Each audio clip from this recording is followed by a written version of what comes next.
Hello friends, मैं हूं सोनू और इस वीडियो में मैं बात करूंगा एस्टिमेटिंग कॉस्टिंग के बारे में। एस्टिमेटिंग कॉस्टिंग के हम लोग यूनिट फर्स्ट को कंप्लीट कर चुके थे पिछले वीडियो में, जो कि हमारा लेक्चर नंबर 6 था। ये लेक्चर नंबर 7 है। इसमें हम लोग बात करेंगे डिटेल्ड एस्टिमेट के बारे में और इसका जो यहाँ पे पॉइंट के जरिए आप लोग देख सकते हैं कि हम पॉइंट के जरिए लिख चुके हैं। सबसे फर्स्ट पॉइंट मेरा होगा डिटेल्ड एस्टिमेट। उसके बाद हम लोग पढ़ेंगे यूनिट क्वांटिटी मेथड, फिर आता है मेरा डिटेल टोटल क्वांटिटी मेथड, फिर आता है data required for detailed estimate. तो ये 4 टॉपिक को हम लोग इस वीडियो में कवर करेंगे। इसके अगले वाला वीडियो में इसके आगे हम लोग कवर करेंगे, लेकिन इस वीडियो में सबसे आगे बात करते हैं डिटेल्ड एस्टिमेट के बारे में। तो आखिर डिटेल्ड एस्टिमेट होता है क्या? तो डिटेल्ड एस्टिमेट आप लोग पिछले टॉपिक में पिछले लेसन में भी पढ़ चुके थे कि डिटेल्ड एस्टिमेट क्या है। फ्रेंड्स, यहाँ पे समझते हैं कि डिटेल्ड एस्टिमेट हमारा एक ऐसा एस्टिमेट होता है। Detailed estimate are prepared by carefully and separately calculating in details the cost of various items of the work that constitutes the whole project from the detailed working drawings after the design has been finalised. बोलने का पूरा मतलब क्या होगा, पूरा जो summary क्या होगा, वो जो हम बताते हैं आपको कि डिटेल्ड एस्टिमेट क्या है। एक ऐसा एस्टिमेट है कि जिसको हम लोग बहुत ही केयरफुली और सेपरेटली अलग अलग रूप में हर एक आइटम का अलग अलग रेट वहाँ पे हम लोग इस्तेमाल करते हैं। कि जैसे सीमेंट का बैग हुआ तो उसका अलग हम लोग एक फिक्स मैनर में उसका अलग क्वांटिटी के हिसाब से और पैकेट के हिसाब से उसको हम लोग एस्टिमेट को तैयार करते हैं।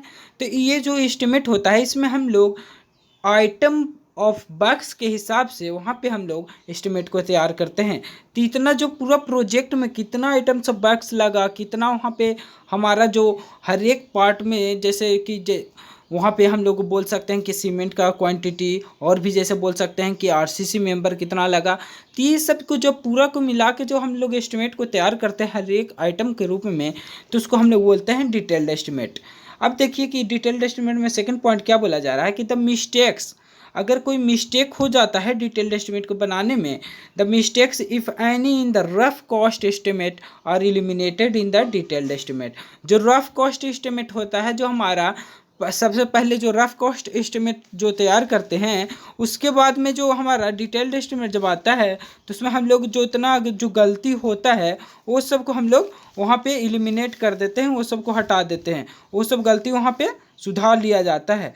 तो यहाँ पे आप लोग बात समझ गए होंगे। सबसे फर्स्ट में जो अप्रॉक्सीमेट, जिसको रफ बोलते हैं हम लोग, तो अप्रॉक्सीमेट में अगर कोई गलती हुआ तो हम लोग डिटेल में उसको सुधार लेते हैं।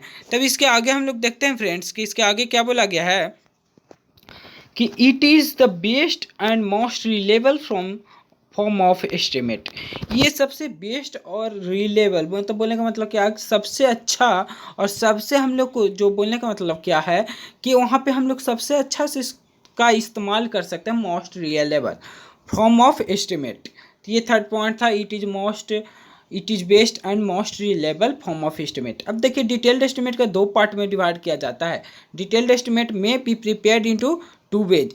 डिटेल्ड एस्टिमेट को हम लोग 2 पार्ट में प्रिपेयर कर सकते हैं। सबसे फर्स्ट को बोलते हैं हम लोग unit quantity method and second को बोलते हैं total quantity method. Unit quantity method में क्या होता है, हम लोग जब बात करते हैं यूनिट क्वांटिटी मतलब क्या कि हर एक जो यूनिट वाइज जो रेट होता है किसी, जैसे बोलते हैं कि अगर सीमेंट का बैग है एक, तो उसका हर एक जो यूनिट वाइज है उसका कीमत कितना है, कि पर पैकेट के हिसाब से उसका कितना वहाँ पे कॉस्ट पड़ रहा है। ऐसे ही वहाँ पे हर एक में जो यूनिट वाइज अगर हम लोग कॉस्ट को अगर यूनिट वाइज कॉस्ट को अगर मिलाकर हम लोग एक एस्टिमेट को तैयार करते हैं, तो जो मेथड जो हुआ, पूरा जो प्रोसेस हुआ, उसको हम लोग बोलते हैं यूनिट क्वांटिटी मेथड। और जो टोटल क्वांटिटी मेथड में हम लोग सभी टाइप का वहाँ पे मैनर को ले लेते हैं, कि जैसे वहाँ पे कि कितना वहाँ पे वॉल्यूम में था, कि कितना मीटर क्यूब में था या कितना वहाँ पे सेंटीमीटर क्यूब में था, इस हिसाब से रहे। तो वहाँ पे हम लोग उसका अगर टोटल के डायमेंशन के रूप में लेके चलें तो उसको टोटल क्वांटिटी मेथड बोलते हैं। डायमेंशन के रूप में लेंगे तो टोटल क्वांटिटी मेथड, अगर यूनिट वाइज लेंगे तो यूनिट क्वांटिटी मेथड। अब इसका आगे हम लोग डिफिनेशन को समझते हैं। हाँ, तो रफ बात हुआ, इसके आगे समझते हैं फ्रेंड्स। सबसे फर्स्ट जो पॉइंट आता है यूनिट क्वांटिटी मेथड, इसमें हम लोग बात कर चुके हैं क्या कि ये यूनिट वाइज वहाँ पे रेट को स्पेसिफाई करता है। जैसे देखिए, the work is subdivided into as many operations और items as are required. A unit measurement is decide The total quantity of work under each items is analyzed and work out them total cost for the items is found by multiplying the cost per unit quantity of the numbers of unit. देखिए पूरा summary क्या है, देखिए the work is subdivided into as many operations as items are required. जैसे जो work होता है उसका हम लोग बहुत पार्ट में उसको डिवाइड करते हैं, उसके बाद में अब फ्रेंड्स हम लोग यहाँ पे देखते हैं कि क्या हम लोग देख रहे थे कि वर्क जो था उसको हम लोग सब डिवाइड कर रहे थे हर एक ऑपरेशंस के जरिए। जैसे समझते हैं, एग्जांपल से आपको अच्छा समझ में आएगा कि हम लोग देखिए अगर for simple concrete job rate of 1 cubic meter of concrete would be first found included materials labours plants and profits.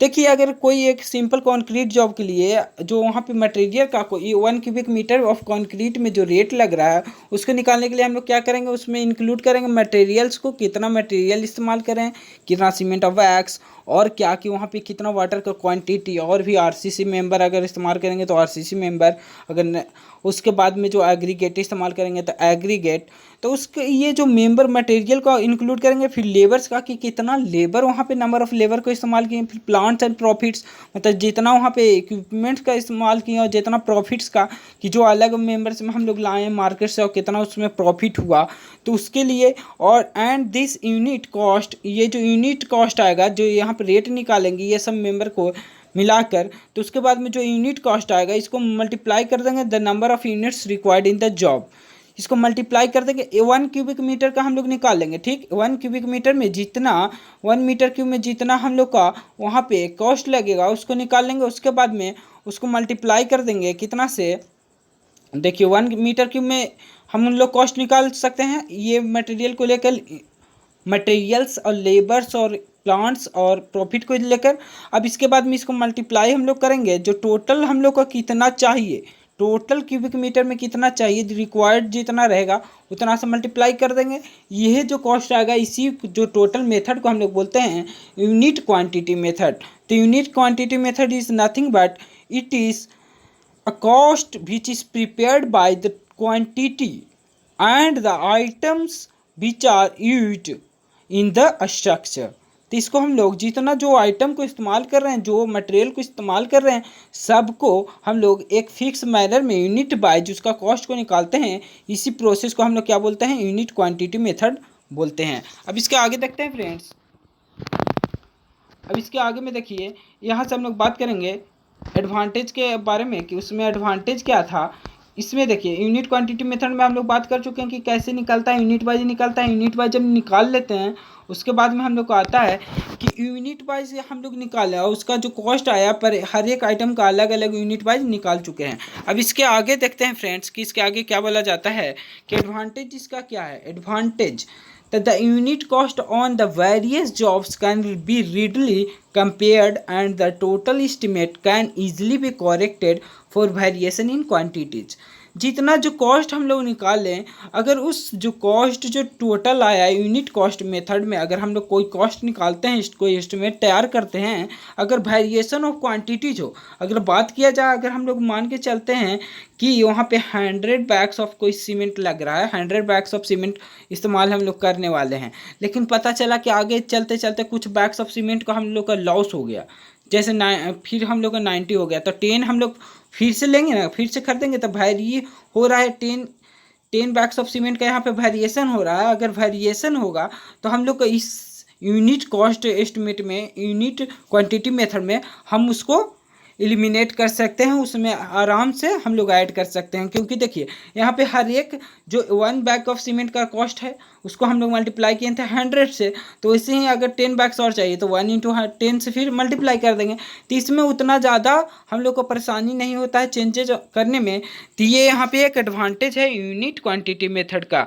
फिर आता है total quantity method. Total quantity method को हम लोग 5 रूप में समझते हैं। टोटल क्वांटिटी मेथड को देखिए, the total quantity method an item of work is subdivided into the following subdivision. जो वहाँ पे टोटल क्वांटिटी मेथड होता है उसको हम लोग कुछ डिवीजन के जरिए समझते हैं।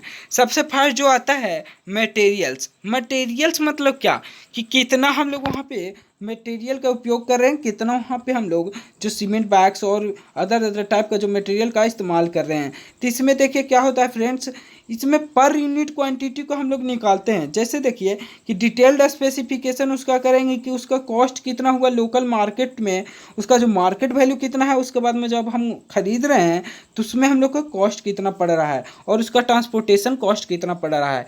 ये 2 पॉइंट के जरिए समझते हैं कि सबसे आगे मार्केट में उसका वैल्यू किया है, मार्केट वैल्यू उसको आगे हम लोग चेक करते हैं कि मार्केट में उसका वैल्यू कितना आ रहा है। फिर उसको ट्रांसपोर्ट में उसको हम लोग चेक करते हैं कि ट्रांसपोर्ट में उसको हम लोग वैल्यू कितना ले रहे हैं। तो ट्रांसपोर्ट का वैल्यू और मार्केट का वैल्यू ये दोनों को जब ऐड करेंगे तो टोटल हमको मटेरियल हम लोग जो मंगवाएं अपने जगह पे, अपने जो कंस्ट्रक्शन साइट पे, उसका वैल्यू आ जाएगा मटेरियल कॉस्ट में। तो मार्केट में जितना उसका कॉस्ट था और ट्रांसपोर्ट में जितना लगा, दोनों को ऐड कर देंगे तो मटेरियल वाला निकल जाएगा। फिर आता है friends labour cost. Labour cost बोलने का मतलब क्या कि जैसे और अगर हम लोग को लेबर कॉस्ट को निकालना है तो वेजेज के हिसाब से देखते हैं कि उसको हम लोग वेजेज के हिसाब से बांटते हैं कि अगर स्किल्ड लेबर रहा, देखिए सबसे फर्स्ट बात आता है स्किल्ड। स्किल्ड मतलब क्या होता है कि जो वहाँ पे जिसका एक्सपीरियंस लेबर है, अगर जो लेबर को एक्सपीरियंस है तो स्किल्ड लेबर, तो स्किल्ड लेबर का अलग वहाँ पे कॉस्ट वेज निकलता है। तो स्किल्ड लेबर है तो उसको मान के चलें अगर 400 हम पर डे दे रहे हैं या पर आवर के हिसाब से दे रहे हैं तो उसमें स्किल्ड लेवल का अलग होगा, उसके बाद में अनस्किल्ड का अलग होगा। तो ये दोनों का अलग अलग टाइप में निकाल कर हम लोग जब ऐड करेंगे तो ये लेबर्स का मेरा वैल्यू आ जाएगा। तो देखिए टोटल क्वांटिटी में तो क्या हो रहा है, टोटल नंबर ऑफ लेबर्स को हम लोग निकाल रहे हैं ना, कि एक लेबर का जैसे स्किल्ड लेबर का अलग निकाले फिर अनस्किल्ड का अलग निकाल लेती है, ये दोनों को जब ऐड कर दिए तो वही मेरा लेबर कॉस्ट आ गया। फिर आता है फ्रेंड्स टूल्स ऑफ कॉस्ट के बारे में, टूल्स ऑफ प्लांट्स के बारे में। टूल्स ऑफ प्लांट्स बोलने का मतलब क्या है कि अगर हम लोग एक मायने में समझते हैं कि कोई कॉन्क्रीट मिक्सर को लाते हैं, अगर कॉन्क्रीट मिक्सर को हम लोग ला रहे हैं, आरएमसी मशीन जैसे बोल सकते हैं ना, आरएमसी सिंपल समझिए, रेडी मिक्स कंक्रीट मशीन जो होता है आरएमसी, अगर हम लोग मंगवाएं तो पर आवर के हिसाब से कॉस्ट लेता है। तो पर आवर के हिसाब से वो जितना कॉस्ट ले रहा है टोटल कॉस्ट को हम लोग निकालेंगे आरएमसी का।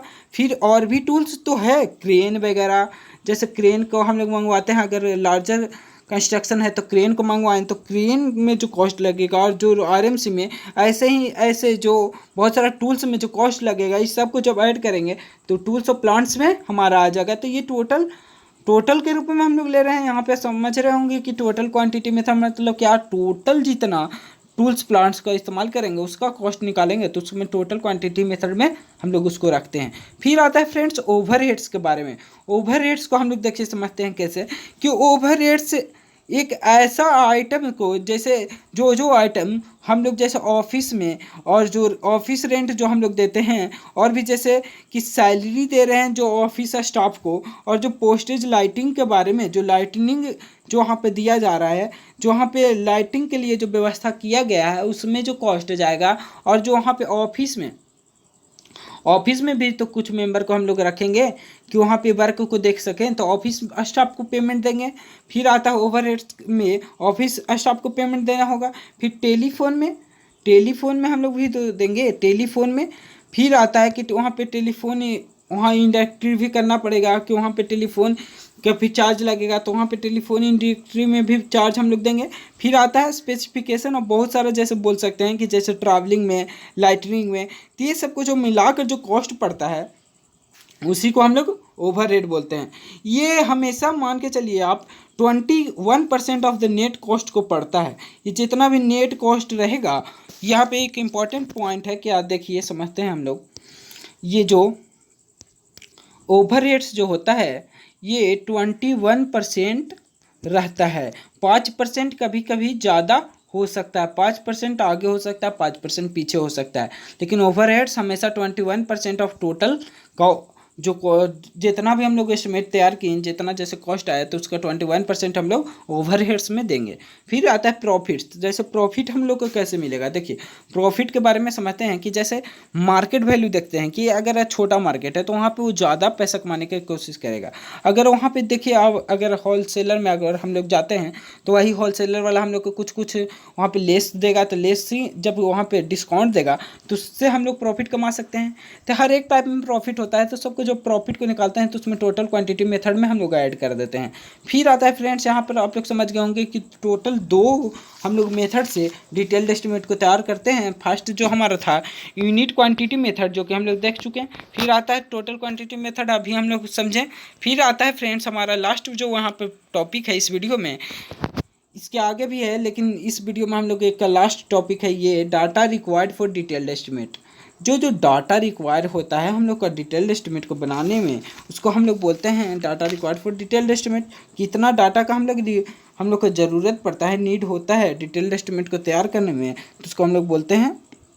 अब देखिए सबसे फर्स्ट जो पॉइंट आता है डाटा रिक्वायर्ड में, उसको हम लोग बोलते हैं रिपोर्ट।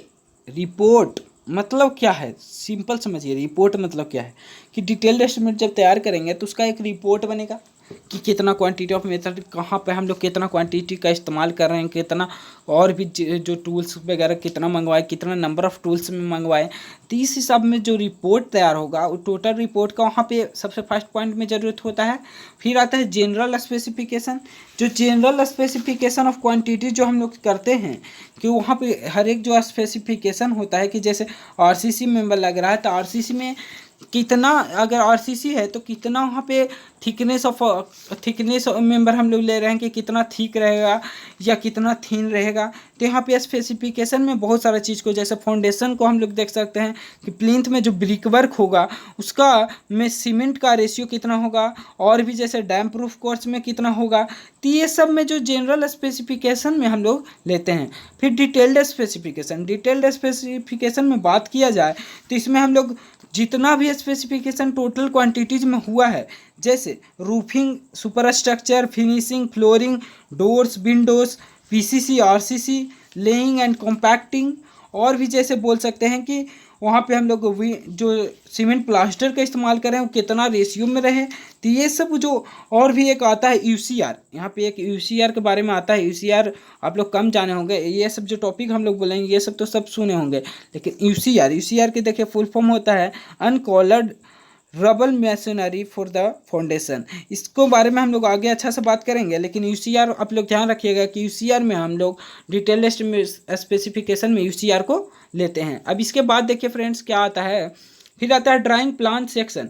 अब ड्राइंग में देखिए जैसे प्लान सेक्शन होगा, साइड व्यू होगा, तो ये सब जब तैयार होता है शुरू में बिल्डिंग को बनाने से पहले, तो ये ड्राइंग में जो हम लोग का वहाँ पे ड्राइंग का हम लोग को सीट को ज़रूरत पड़ता है कि कैसा हम लोग वहाँ पे कंस्ट्रक्शन करेंगे, कितना रूम कहाँ पर होगा, या कहाँ पे कोर्टयार्ड होगा, कहाँ पे हम लोग अलग वहाँ पे और भी रूम्स छोड़ेंगे, डब्ल्यूसी कहाँ छोड़ेंगे, और भी जैसे बाथरूम वगैरह कहाँ छोड़ेंगे। तो ये इतना जो टाइप का जो वहाँ पे स्पेसिफिकेशन होगा वो ड्राइंग प्लान में हम लोग देखते हैं कि प्लान सेक्शन और साइड व्यू में हम लोग वहाँ पे समझ लेते हैं। फिर कैलकुलेशन एंड डिजाइन, जो जितना कैलकुलेशन करते हैं कि कितना हम लोग का वहाँ पे लैंड का कितना मेजरमेंट है, और भी जैसे हर एक रूम का कितना कितना मेजरमेंट आ रहा है। तो ये सब कैलकुलेशन और डिजाइन में, कि डिजाइन मतलब क्या, कि कैसे हम लोग बिल्डिंग को डिजाइन करेंगे, कितना फ्लोर्स का रहेगा, कितना स्टोरेज का हम लोग बिल्डिंग बनाएंगे। तो ये सब जो कैलकुलेशन और डिजाइन का हम लोग को ज़रूरत पड़ता है। फिर analysis of rate. Analysis of rate में हम लोग समझते हैं कि जो वहाँ पे हम लोग इस्तेमाल करने वाले हैं, जो मटेरियल का इस्तेमाल करने वाले हैं, वो सब का कितना कितना रेट आ रहा है, मार्केट वैल्यू और भी जैसे होलसेलर वैल्यू। तो ये सब का जो रेट का एनालिसिस करते हैं, इसमें हम लोग का जो इतना चीज़ का ज़रूरत पड़ता है डिटेल्ड एस्टिमेट को तैयार करने में। Report, general specification, detailed specification, drawing, calculation and design and analysis of rate. अब इसके आगे में हम लोग चर्चा करेंगे फ्रेंड्स, इसके आगे कि factors to be considered during preparation of detailed estimate. इसको हम लोग अगले वीडियो में देखेंगे। सो फ्रेंड्स इस वीडियो में यहाँ तक ही। Thank you all. लाइक कीजिए, सब शेयर कीजिए, कमेंट कीजिए और सब्सक्राइब कीजिए इस चैनल को। अगर नए हैं तो पक्का जाके सब्सक्राइब कर दीजिए, और सब्सक्राइब करने के बाद बेल आइकन को भी क्लिक कीजिएगा। डिप्लोमा विद सोनू आप सर्च मार के वहाँ पे यूट्यूब से देख सकते हैं। ऑल सब्जेक्ट्स का नोट यहाँ पे अवेलेबल होगा। अगर किसी लोग को पर्सनली यूनिट वाइज नोट्स चाहिए तो मेरा यहाँ पे टेलीग्राम लिंक दिया हुआ रहेगा डिस्क्रिप्शन, वहाँ से आप लोग कॉन्टैक्ट कर सकते हैं हमसे। वहाँ हम आपको यूनिट वाइज नोट्स अवेलेबल करवा देंगे। ठीक है फ्रेंड्स, यहाँ पे थैंक यू। इस वीडियो को यहाँ पर ही एंड करते हैं।